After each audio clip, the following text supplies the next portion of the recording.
9-cis-13-14 dehydroretinoic acid. Let me introduce it to you now.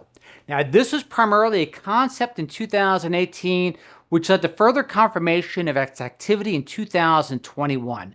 And what it does, it's kind of like a master switch, I should say, for what's called Retinoid X Receptor, RXR.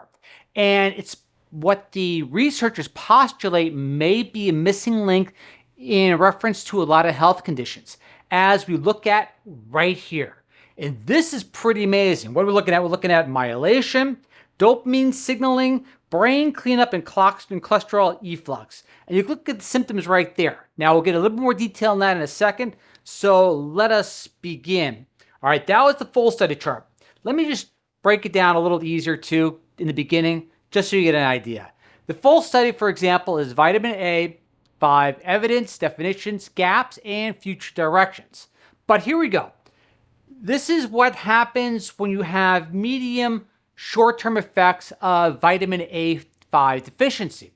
Now keep in mind, it doesn't require a lot. It only requires 1.1 milligram recommended in a daily allowance. The researchers currently postulate based upon the information available.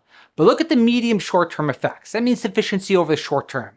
So you have stress and anxiety increase, mood changes, depression, sleep and restlessness, brain function and focus, and appetite cravings. Now this is where it gets interesting. The long-term deficiency effects, all right?